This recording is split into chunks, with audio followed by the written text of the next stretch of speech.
Mesdames, Messieurs, bonsoir. Près de 2 ans après le massacre de plus de 400 éléphants dans le parc de Boumbandida, région du Nord Cameroun, la menace à la conservation de la biodiversité et la dégradation singulière et irréversible de l'écosystème camerounais atteignent des seuils critiques. L'extermination et l'extinction des espèces endogènes galopent à pas de géant et la violation des aires protégées transforment nos parcs nationaux classés pour les patrimoine mondial de l'UNESCO en des sortes de no man's land où transhumeurs, orpailleurs et braconniers étrangers dictent impunément leurs lois. Près de 2 ans après, la situation reste d'actualité et plus que jamais, les acteurs de ce secteur expriment leur inquiétude. Voilà le sujet hautement délicat sur lequel se penche pour cette édition votre émission d'enquête Au-delà des faits.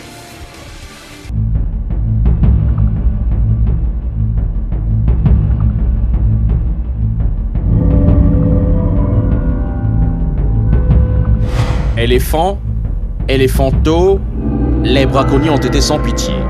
Des carcasses de pachydermes jonchent le sol. Tués au fusil d'assaut par des braconniers venus du Tchad et du Soudan à en croire des sources locales. Les éléphants ont été massacrés tous les jours par dizaines et leurs défenses prélevées à la machette.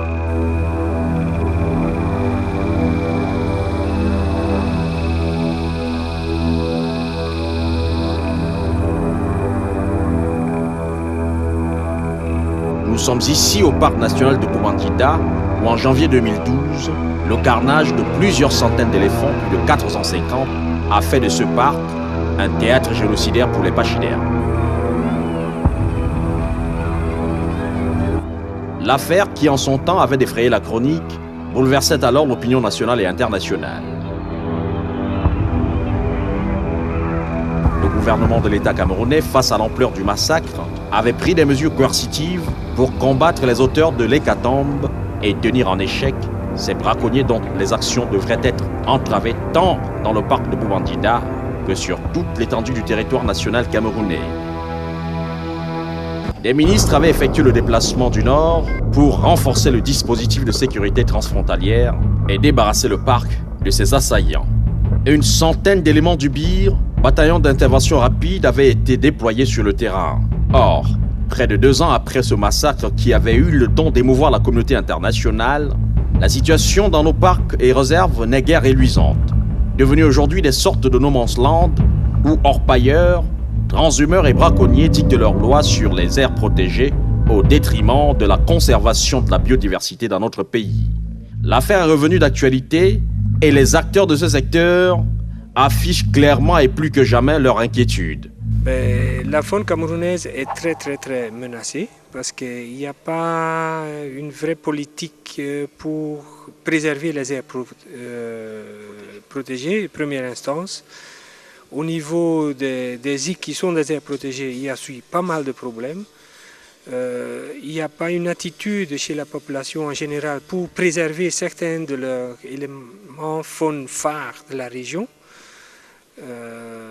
C'est triste ce qui est en train de passer. C'est ça ce que nous on voit qui vient de l'extérieur, qu'on est en train de gâter toute cette richesse qui est ici. Il est vraiment temps qu'on réagisse maintenant, immédiatement, pour garder ce qu'on a encore aujourd'hui et pour le préserver pour les générations qui viennent. La législation camerounaise dit clairement que les aires protégées sont des zones dans lesquelles tu ne peux pas faire le coupe de bois. Vous ne pouvez pas faire l'élevage, vous ne pouvez pas faire l'agriculture, vous ne pouvez pas faire les animaux domestiques là-dedans. Maintenant, ce qu'on voit aujourd'hui, c'est qu'il y a l'orpaillage. J'ai lu un rapport quelque part qu'il y a 12 000 orpailleurs dans la Bénoé. En 2 ans, la population d'hippo qui est là-bas a descendu de 400 jusqu'à 188. Ça veut dire plus de 50% a disparu. Il y a un ensablement de la rivière qui va poser des problèmes sur le lac d'eau. Ça va poser des problèmes au niveau des poissons qui sont là-dedans, dans le lac, dans la Bénoé même. Il n'y a plus grand-chose qu'on peut faire parce qu'il n'y a plus rien. La présence humaine, les gens qui sont là, ils sont, disons, en train de chercher l'or. C'est pas autorisé, il y a une loi contre ça, claire. Ils braconnent, c'est-à-dire il y a plein de choses qui se passent là-bas. La même chose, on peut dire encore qu'on a eu le problème à Boumbandida, avec les gens qui sont venus de l'extérieur. On a des problèmes dans le Faro où depuis des années, les gens viennent du Nigeria. À l'École nationale de la faune de Garoua à vocation internationale, l'ampleur du problème est tracée dans toutes ses dimensions. Le parc national de la Benoué, classé depuis plusieurs décennies, patrimoine mondial de l'UNESCO, n'est pas à l'abri de ces hors-la-loi qui, envers et contre tout, violent et réduisent à néant ce qui faisait hier la fierté du Cameroun à l'échelle mondiale. À cause d'eux, l'activité touristique tourne au ralenti dans le septentrion camerounais et des espèces animales exterminées à jamais. Alerte!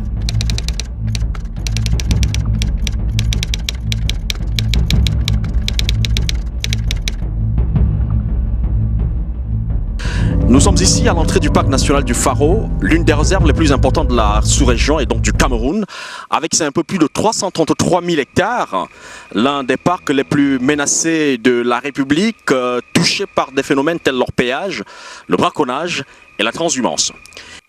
Dans le bureau de Job Disseni, conservateur du parc national du Faro, l'une des plus grandes réserves de la sous-région, sont entreposés des objets saisis entre les mains des orpailleurs, des transhumeurs, et des braconniers s'étant frauduleusement introduits dans le parc où allègrement ils se livraient à leurs activités illicites et contraires à la loi. Parmi ces objets confisqués, des armes, des traquenards et autres dispositifs servant à tuer des animaux, les blesser ou réduire l'ennemi. L'ennemi ici étant l'anti-braconnier. Ici, des outils avec lesquels les chercheurs d'or recueillent par lavage les paillettes d'or dans les alluvions aurifères. Là, des objets arrachés aux Houda, ces bergers bororo en provenance du Nigeria, pour la plupart, qui encadrent et dirigent la transhumance ou la migration du bétail bovin à les paître pendant l'été. Ces travailleurs illégaux ont pour dénominateur commun l'envahissement, la détérioration et la ruine des aires protégées au détriment de la faune sauvage. Du parc du Faro au parc de la Benoué en passant par celui de Boubandida, les problèmes sont les mêmes. La faune aujourd'hui au Cameroun est en péril. C'est-à-dire que nous sommes en train de perdre, nous avons déjà perdu le rhino, on est en train de perdre le licaon, on a perdu le guépard, et je dis, ça ne reviendra pas. Et les situations dans lesquelles nous sommes aujourd'hui ne permet pas de dire qu'on va arrêter ça. Faisons un tour à l'intérieur du parc. Ici, la menace de la faune a atteint les seuils critiques.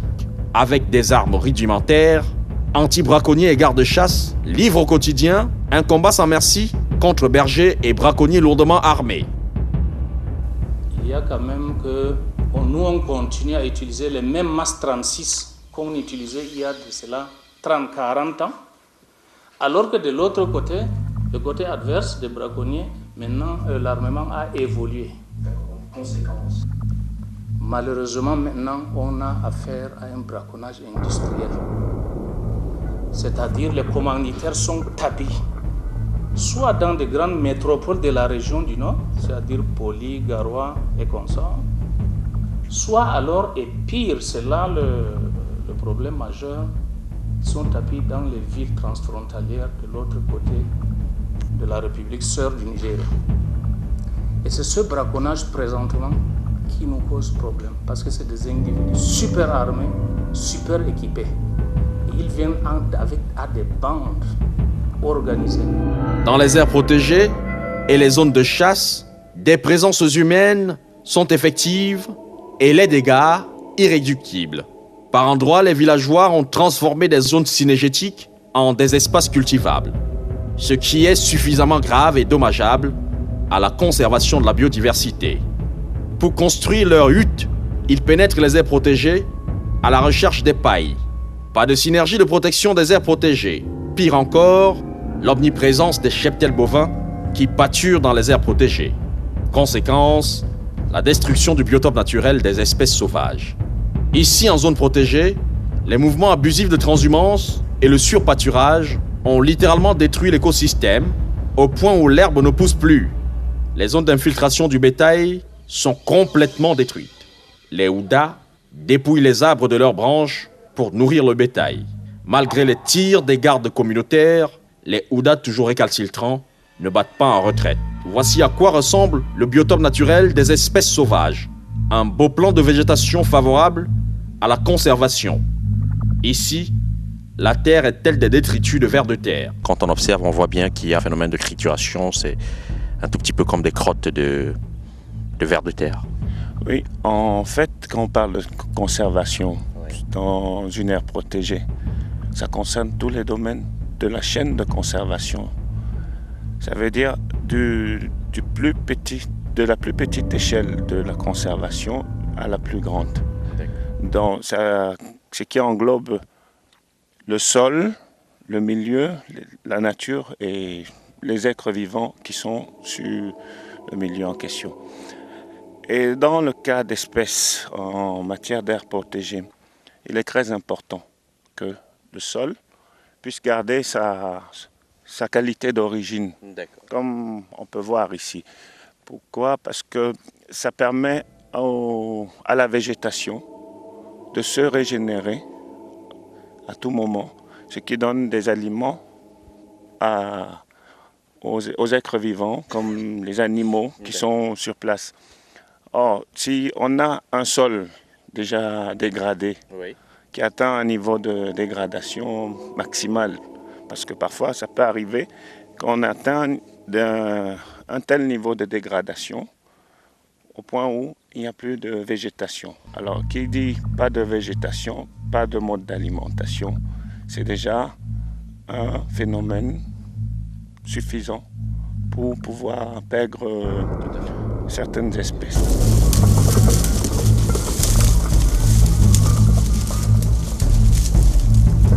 Mais à force d'allumer des feux de brousse, le biotope est mis dans un mauvais état. La situation dans le Faro est alarmante. La violence à laquelle les Houdas et les braconniers font recours pour accomplir leur sale besogne est singulièrement sanguinaire. Ils agressent à l'arme blanche au meilleur des cas. C'est le sort qu'ils ont réservé à Mamadou, anti-braconnier, poignardé dans l'exercice de son travail. Mamadou, qui est juste à côté de moi, qui est un anti-braconnier, qui a reçu 2 coups de couteau. Il avait été agressé par des braconniers. Alors nous sommes venus recueillir justement sa version des faits pour qu'il nous raconte un tout petit peu dans quelles circonstances est-ce que l'incident s'est produit. Pendant qu'il était en patrouille avec ses collègues anti-braconniers, il faisait une patrouille dans la zone. Ils sont tombés sur 2 braconniers. Quand ils ont essayé de les interpeller, un d'eux a directement pris son couteau, il s'est rué sur lui et a essayé de le poignarder.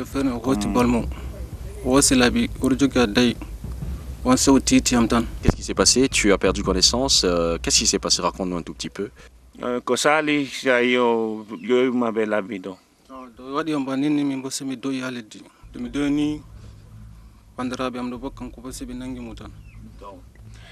Il dit qu'après avoir été poignardé, il a perdu connaissance parce qu'il saignait. Et ce sont ses collègues ils ont réussi à arrêter un des braconniers, ils l'ont neutralisé. Et après, lui s'est réveillé pendant qu'on l'évacuait seulement. Alors ça va mieux aujourd'hui? Et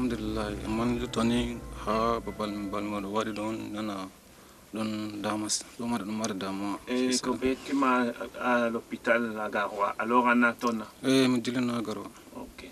Il dit qu'il se sent mieux, mais comme il avait été évacué à l'hôpital provincial de Garoua, on est à pratiquement 250 km du lieu où ça s'est passé. Donc après une série de pansements, il devrait repasser à l'hôpital pour faire un contrôle, qui se sent de mieux en mieux.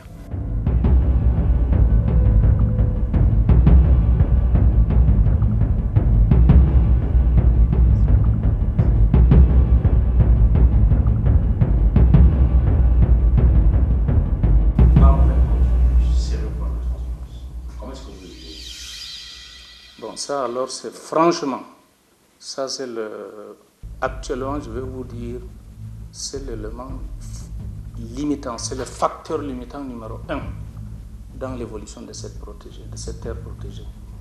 Et cet incident est arrivé il y a de cela 5 ans, je ne sais pas, sûrement c'est lié aux éléments peut-être extérieurs au Cameroun, mais mais on est colonisé, presque.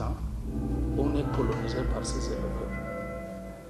Et ce n'est pas des éleveurs organisés pour peu que quelqu'un dise pourquoi on ne les sensibilise pas. Non. C'est des jeunes adolescents ou subadultes qui suivent le bœuf. Donc ils n'ont aucune mentalité d'entendre l'autre en face. Et ça, ça nous a abouti des incidents très malheureux l'année passée. Donc je ne voudrais pas ici faire mention, franchement, parce que j'ai toujours un pincement au cœur quand je fais allusion à cela.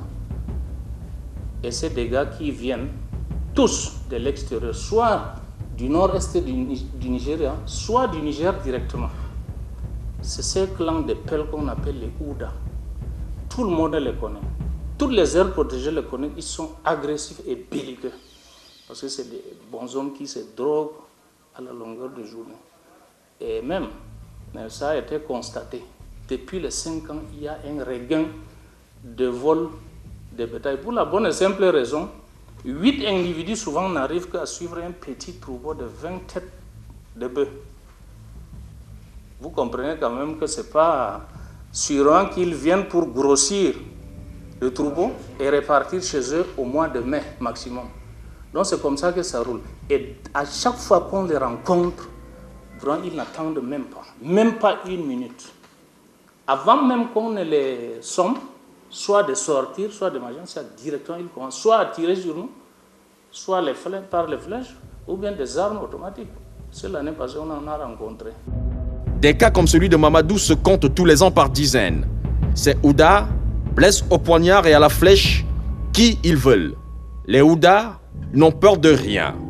Une enquête minutieusement menée sur le terrain démontre avec force que ces Ouda en provenance du Nigeria agissent en toute impunité par des actes de violation de l'intégrité du territoire national camerounais avec l'onction ou la complicité de quelques autorités administratives et traditionnelles de la région du Nord. Non loin de la frontière avec le Nigeria, voici le pont sur le Faro, véritable symbole des mouvements de transhumance. Ici, les cheptels bovins migrent vers le Cameroun tous les jours par centaines. Et c'est un véritable lobby qui encadre et dirige tapis dans l'ombre les opérations illégales des Ouda. Une source anonyme rencontrée sur place dans la région du Nord, non loin du village Godé, nous raconte comment ces transhumeurs indélicats, protégés par des grosses légumes, sèment la terreur dans la région du Nord. Ce problème de transhumance bénéficie des complicités tant à l'intérieur du territoire qu'au niveau de l'extérieur. C'est pour cela qu'il serait vraiment difficile et trop risquant d'aborder ces sujets. Mais je pense que le moment est venu où l'opinion sache effectivement qu'il y a une urgence en la matière. D'accord. Alors, nous avons un document qui montre une sorte de mafia ou alors de faux usage de faux au niveau des cartes nationales d'identité, des bergers nigériens qui, un coup, sont nigériens, un coup, sont camerounais. Alors, est-ce que vous êtes au courant de ça? C'est une évidence. On n'a plus besoin de le démontrer. Pourquoi il le fait? Parce qu'ils bénéficient de protection. C'est une mafia qui ne dit pas son nom. Que voulez-vous? Les mêmes gens qui favorisent leur entrée clandestinement, ce sont ces gens-là qui savent comment ils font pour que les gens-là aient les cartes. Parce que quelqu'un qui vient du Niger, du Nigeria, qui ne connaît pas le pays, il est inadmissible qu'il sache que c'est à tel niveau qu'il y a un service qui délivre les cartes nationales d'identité. Voilà. Que dit la loi? Non, la loi est claire. Lorsque un étranger vient en matière de transhumance, le berger doit être muni d'une carte de transhumance. Et La loi de 1976 va un peu plus loin parce que cette loi précise que avant l'entrée de ce bétail, les animaux doivent être vaccinés au pays de provenance, au pays d'origine. Et si cela n'est pas fait, c'est en ce temps-là que les services de l'élevage peuvent faire ce travail. Et les animaux doivent être d'abord mis à la quarantaine. La loi va plus loin. Elle précise que 1 mois après la saison des pluies, ces animaux doivent rentrer. Mais ce qu'on observe sur le terrain, c'est que ces animaux ne rentrent jamais. Ils viennent s'installer définitivement. Transhumeurs le jour, braconniers et coupeurs de route le soir, les Houdas forment un base sur la région tout entière, menaçant la sécurité transfrontalière. Ils n'y vont pas de main morte. Voici par exemple, en notre possession, des photocopies de pièces d'identité d'un Houda de nationalité nigériane. Il s'appelle Toula. Ici, Toula est nigérien en saison de pluie et utilise sa carte nationale d'identité nigériane. Là, Toula en saison sèche est camerounais et utilise une fausse carte nationale d'identité camerounaise. Des individus comme Toula, il en existe par milliers dans cette partie du Cameroun, avec les risques que cela comporte. Comment est-ce que ces Houdas rentrent en possession des cartes nationales d'identité camerounaises? C'est une mafia qui ne dit pas son nom. Que voulez-vous? Les mêmes gens qui favorisent leur entrée clandestinement, ce sont ces gens-là qui savent comment ils font pour que les gens-là aient les cartes. Parce que quelqu'un qui vient du Niger, du Nigeria, qui ne connaît pas le pays, il est inadmissible qu'il sache que c'est à tel niveau qu'il y a un service qui délivre les cartes nationales d'identité. Tenez par exemple, un jour, Diop Disseni, conservateur du parc du Pharo, reconnu pour sa probité morale et son professionnalisme incomposable et incompatible avec la moralité douteuse des Houdas, coordonnait une ronde de surveillance quand soudain, des anonymes l'ont approché pour lui porter un message sur un support audiovisuel.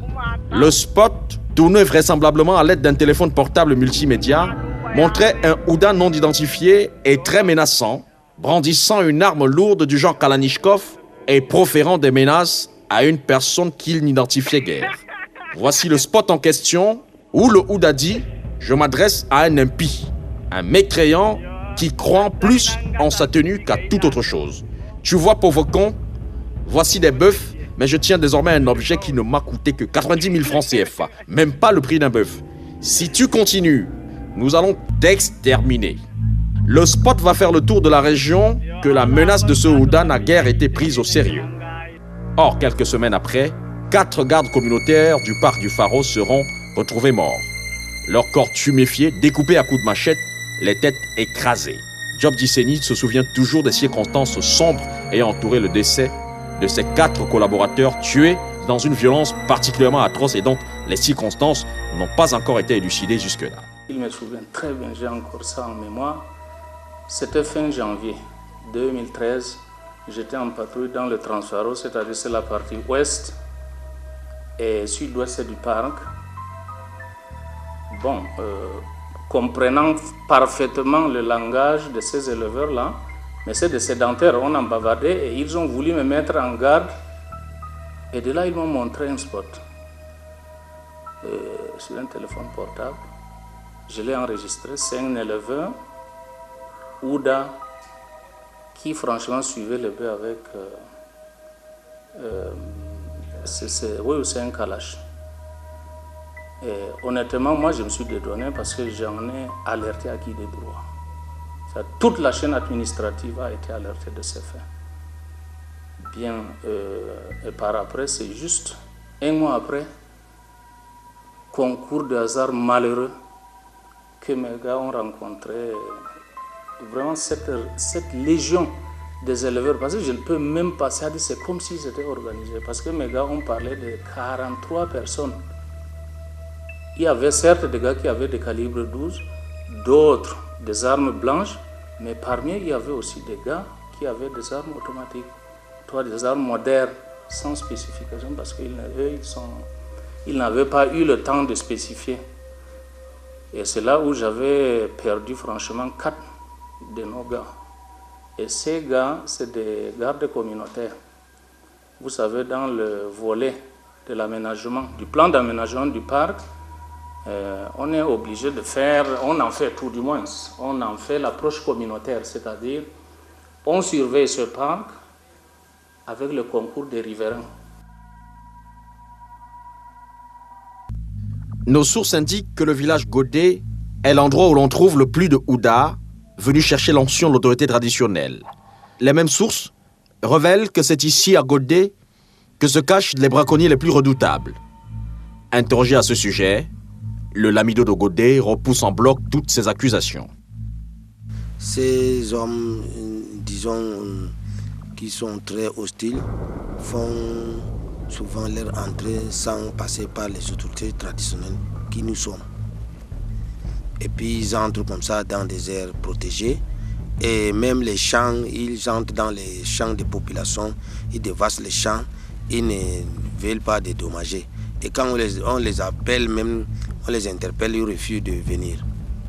Nous avons aussi appris que la zone de Godé est l'une des zones les plus fréquentées par les Houdas. On trouve le plus grand nombre de Houdas dans cette zone. Est-ce que c'est vrai? Oui, ces vilaines personnes souvent passent, ils ne mettent pas du temps. Dernièrement, j'ai appris qu'ils étaient autour de Godé. Après mardi, je descendais à Koutessé pour voir si réellement il y a ceux-là. Nous sommes croisés.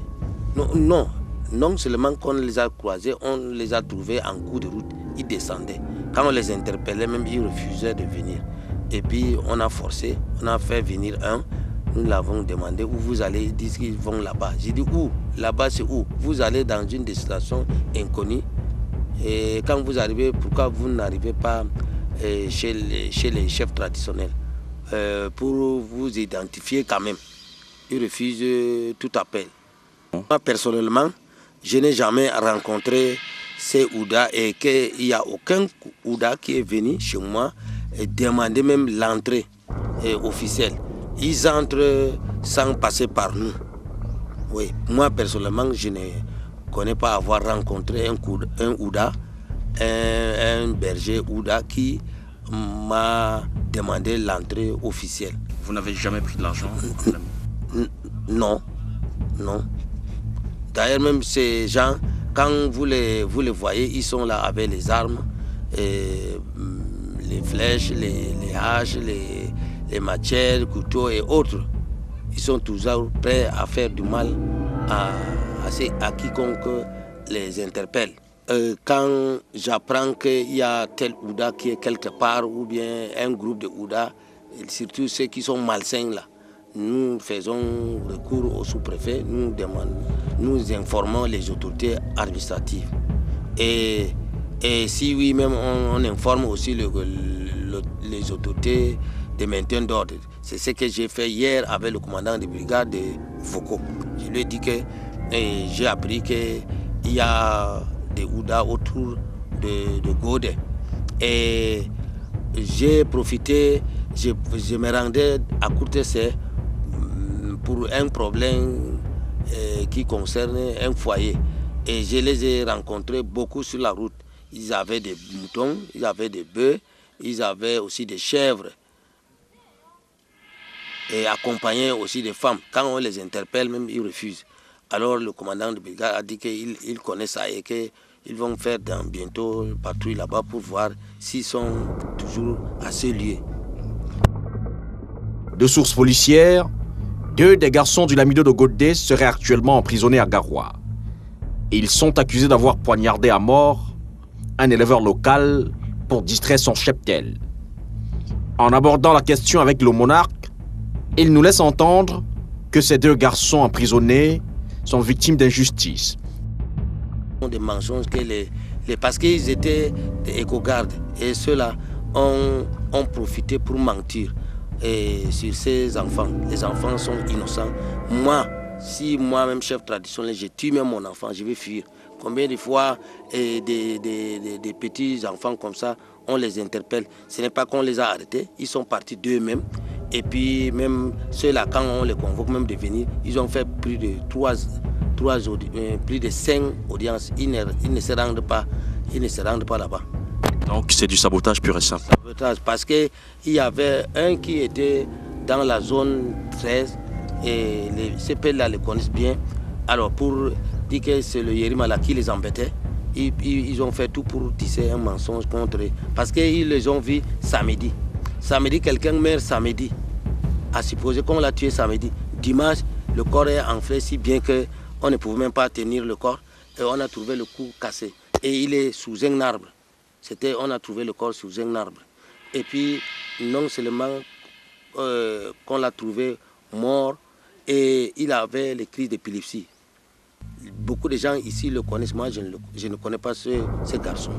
Et ils ont tué pour avoir quoi sur lui. Ils avaient quoi comme l'arme des crimes. Ils avaient quoi? Ces enfants n'avaient même pas le couteau, ni la machette, ni le bâton. Qu'à cela ne tienne, il n'en demeure pas moins que les chefs traditionnels de la région du Nord sont pointés d'un doigt accusateur. Il leur est reproché d'être de mèche avec les Houdas à qui ils accordent leur protection contre forte somme d'argent. Le plus urgent aujourd'hui, c'est de relire les décrets de 1976 et de faire en sorte que la loi soit appliquée intégralement. Que chaque administration prenne ses responsabilités et qu'on dise clairement aux autorités traditionnelles qui ne sont que des auxiliaires de l'administration. Donc, si on ne va pas dans ce sens, ça sera le chaos. Côté administration, c'est la loi de l'Omerta qui est appliquée. À la délégation régionale de l'administration de tutelle à Garoua, personne ne veut s'étendre sur la question. Un silence très éloquent qui traduit fidèlement la triste opacité des spectres futurs de la conservation de la biodiversité dans notre pays. Le parc national de la Benoué, classé depuis 1981 patrimoine mondial de l'UNESCO, grâce aux espèces rares qui s'y trouvaient, n'est plus aujourd'hui que l'ombre de lui-même. Nous travaillons dans la Benoué. On trouvait les copes, même au campement Buffet-Noir. Aujourd'hui, vous dormez à la Benoué, vous dormez tranquillement. Il n'y a que les moustiques qui peuvent vous réveiller. Aucun lion qui crie, aucun antilope qui viennent vous réveiller le matin. Donc, il y a des signes qui sont clairs là. Et puis bon, le parc aujourd'hui aussi, il y a des phénomènes de l'orpaillage qui est venu investir le parc, et ça fait que les animaux fuient. Même si les animaux n'étaient pas tués, ils ne vont pas rester là, puisqu'il y a une activité. Voilà, il y a une activité humaine, il y a une activité anthropique trop poussée qui fait que les animaux ne peuvent pas vivre dans cette atmosphère.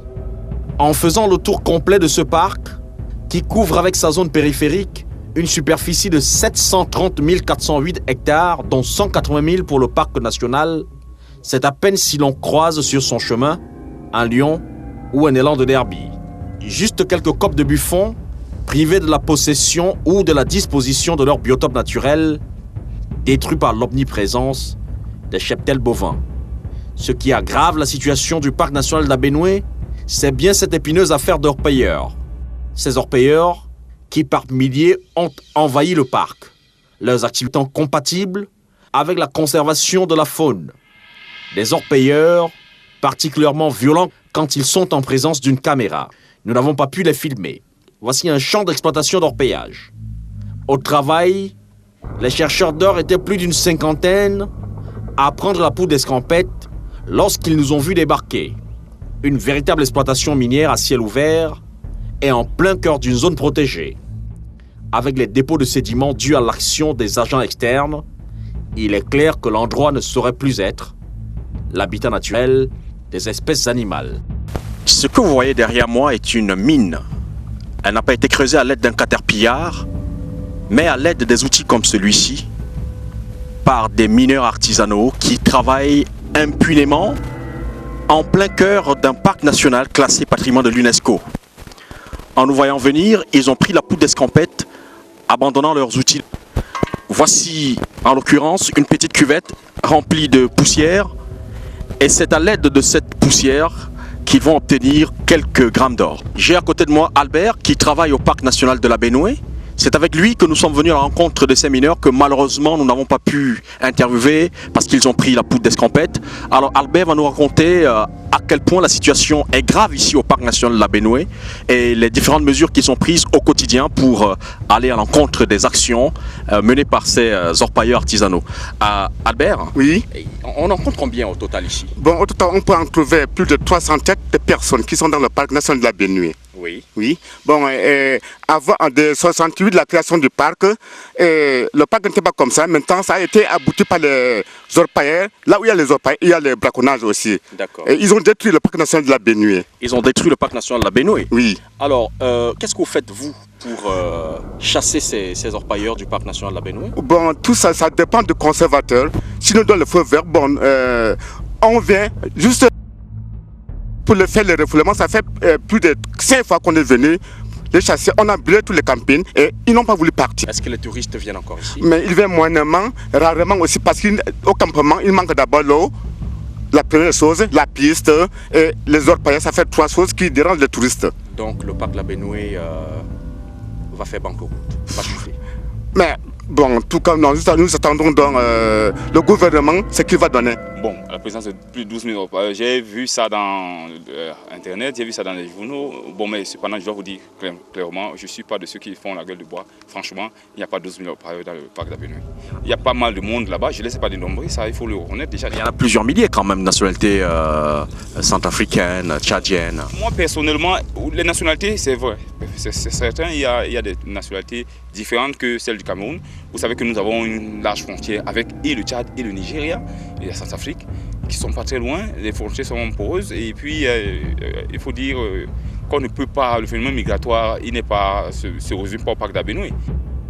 En matière d'orpaillage, le parc national de la Benoué est devenu une vaste exploitation, une industrie où les chantiers sont baptisés en fonction de leur capacité de production. Douala, Dubaï, Yaoundé, Gabon, Paris, etc., etc. Ajouté au braconnage et à la transhumance, les conséquences sont néfastes pour la survie des espèces sauvages.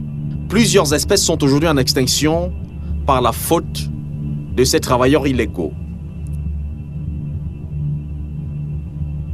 Nous avons 3 types de problèmes. La destruction des écosystèmes naturels et le problème pur du braconnage, parmi lesquels ces braconniers qui viennent détruire des patrimoines, des espèces emblématiques comme l'éléphant, la panthère, le guépard. Le parc national de la Benoué porte toujours les vestiges de son passé glorieux. Voici un campement présidentiel à l'intérieur duquel l'ancien chef de l'État camerounais, son Excellence El Hadj Amadou Ahidjo, recevait des invités de marque venus pratiquer du sport de chasse et par ricochet prendre d'importantes décisions.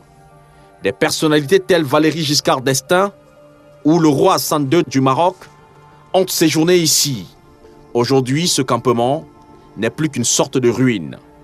Et cet hôtel, baptisé le Buffle Noir, qui était hier le point de chute de plusieurs dizaines de milliers de touristes partis des 4 coins du monde entier pour venir contempler la richesse de la faune camerounaise. La mort du Buffle Noir et son état de putréfaction se passent de tout commentaire.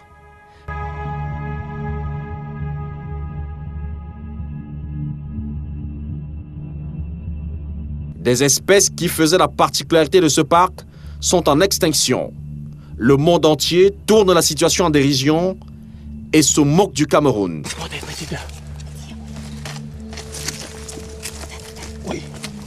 Yes. Yes, yes, yes. Okay.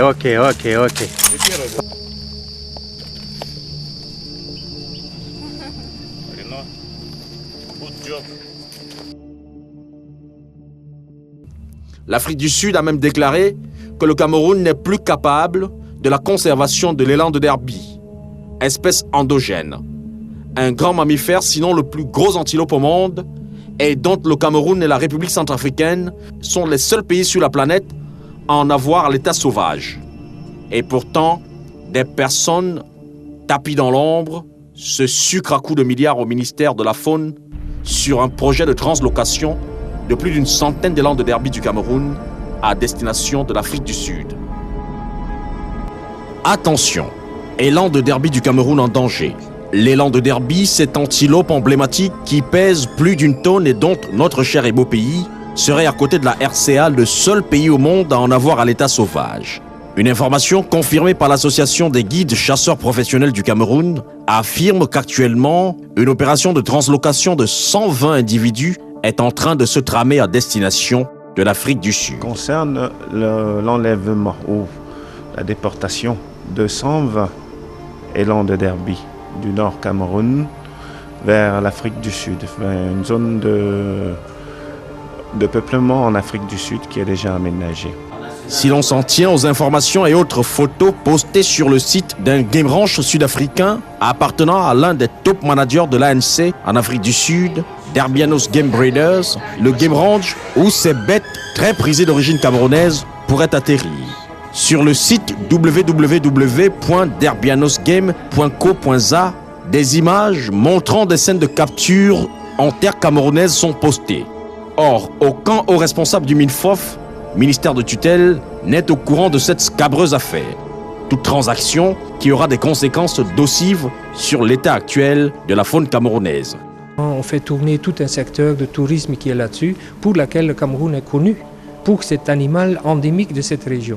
Si maintenant on va donner une population de 120 bêtes sur 2000 bêtes ou 3000 bêtes qui existent au Cameroun, on va la mettre dans un game ranch en Afrique du Sud. L'Afrique du Sud qui est connue pour faire la chasse dans des clôtures avec des animaux qu'ils ont élevés, comme on élève des vaches, ça va gâter toute l'économie qui existe ici au Cameroun et ça risque de mettre en question toutes les zones qu'on a mis comme aire protégée au nord avec cet animal phare et ça risque de disparaître dans quelques années. La transaction manifestement mafieuse dont on ignore le négociateur tapi dans l'ombre, cette opération de translocation, si elle réussit, le Cameroun perdra son monopole sur cette espèce et cela pourrait coûter des dizaines de milliards de francs CFA de manque à gagner à l'État camerounais. Sûrement, ça aura des conséquences négatives. Hein? Bon, négatives, ça je parle peut-être sous le contrôle de ceux-là qui ont conçu le projet. Mais sur le plan, ne serait que sur le plan économique.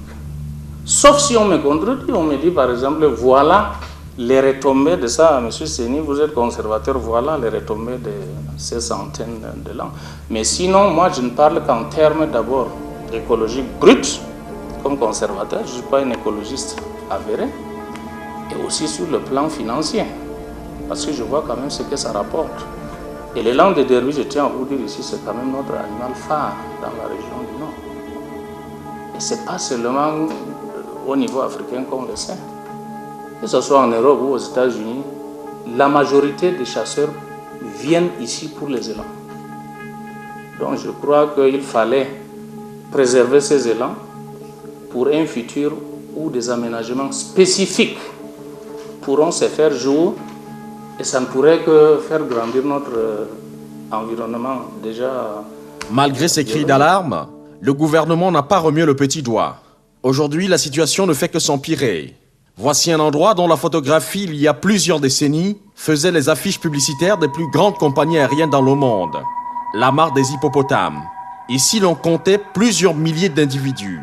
Or, le braconnage de subsistance et le braconnage commercial ont contribué au massacre des milliers de bêtes. Maintenant, les quelques survivants trouvent refuge aux environs des zones de chasse. Stéphane Donguet nous donne quelques explications. Pourquoi est-ce qu'on a l'impression que les animaux trouvent refuge dans des zones de chasse? En fait, je dirais que la zone de chasse, oui, on peut considérer ici comme la zone tampon. Parce que dans mon dos, on a le parc national du Faro. Et en face, on a une zone d'intérêt synergétique. Bon, l'explication peut être simple, c'est que ça, dans la zone tampon, étant donné que la sécurisation est faite dans la zone cynégétique, ainsi que dans le parc, c'est un endroit où les braconniers ont moins accès. Dans les zones de chasse? Non, parce qu'en fait, c'est un détail géographique. Si vous prenez les extrémités de la zone, c'est plus facile pour les braconniers de faire des pénétrations. Or, ici, on se trouve pratiquement au milieu de la zone, c'est-à-dire au cœur de la zone et la limite avec le parc.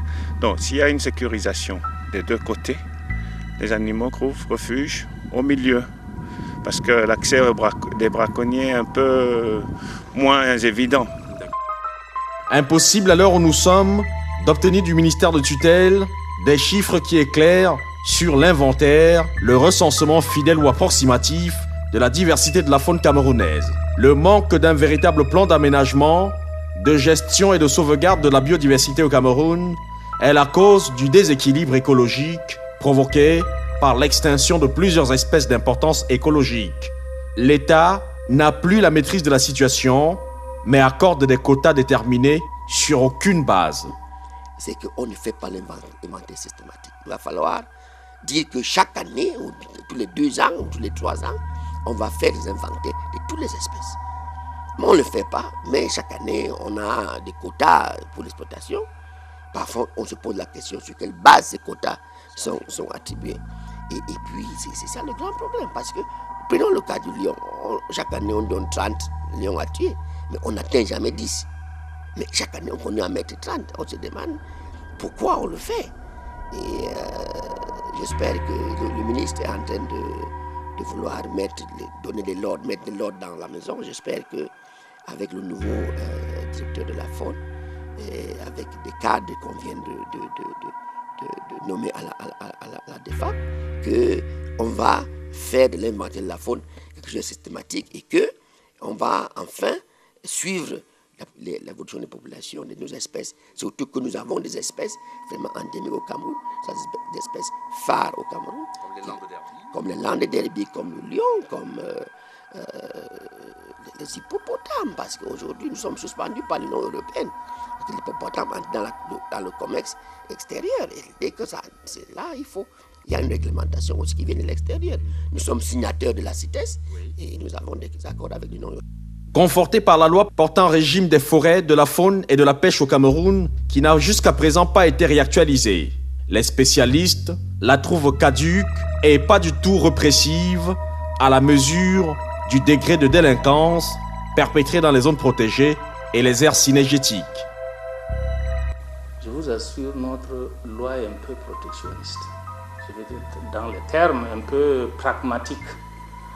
Donc, il y a trop de manquements.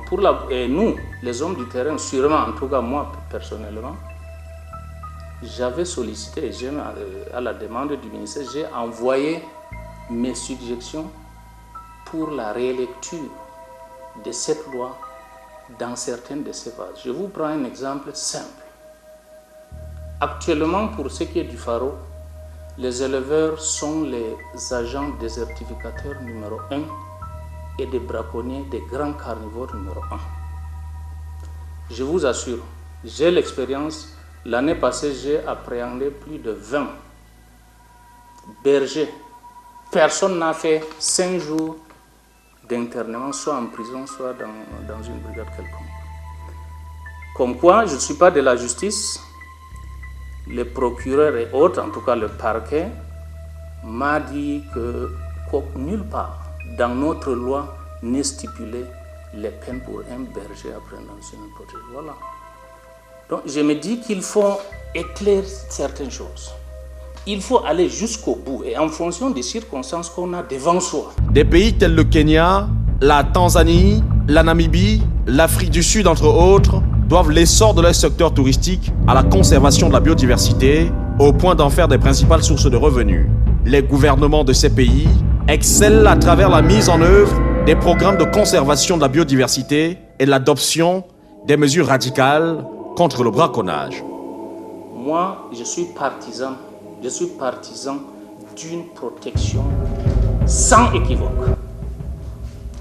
Parce que j'ai eu cette chance, grâce à cette faune, de visiter tous les pays réputés être de la faune en Afrique, et je n'ai nulle part trouvé où on s'amourache avec un braconnier. C'est vraiment un braconnier vu, c'est un braconnier tué. Même certains, bon, quelqu'un peut me rétorquer, non, c'est les pays anglo-saxons. Non, non, j'ai l'exemple des pays francophones qui ont vraiment une protection rude. Et ce n'est qu'à ce prix qu'on peut préserver notre biodiversité dans les aires protégées. Malgré cet état de dégradation, la mise en valeur des ressources fauniques au Cameroun reste possible. Sur la base des indices de présence, l'ensemble des ressources présente toujours un potentiel qui permettrait d'attendre avec confiance la reprise en main d'un certain monopole sur certaines espèces. Le Cameroun reste jusqu'à présent, à côté de la RCA, le seul pays au monde à avoir l'élan de derby à l'état sauvage, le plus gros antilope au monde. De même, le Cameroun reste jusqu'à présent le seul pays au monde à avoir la plus petite antilope au monde, l'antilope de Bathès. Pensez-vous qu'il y a un espoir à long terme? Absolument, tant qu'il y a de vie, il y a de l'espoir. Franchement, c'est une question très ouverte. Je ne perds pas de l'espoir, mais pourvu que la protection se dote des moyens adaptés et proportionnés à l'évolution du braconnage dans cette partie du pays. Voilà ce qui peut sous-tendre mon espoir. Et ça ne peut être que vraiment un espoir qui m'aurait été positif. Parce que même dans 100 ans, je serai un témoin. Puisque j'ai dirigé quand même des aires protégées pendant 20 ans ou 22 ans, je me dis non. Parce que même dans 100 ans, mon nom apparaîtra quelque part. Et ça aurait été malheureux que je sois un témoin malheureux, ou dans certaines années où mes enfants sentent que la profession qu'avait embrassé notre vieux, vraiment, ça n'a pas été concluant, quoi.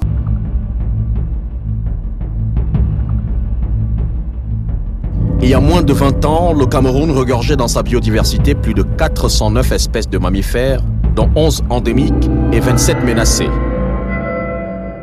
1200 espèces d'oiseaux avec un nombre impressionnant de perroquets, plus de 200 espèces de reptiles, 85 espèces de serpents, 190 espèces de batraciens et 1050 espèces de papillons.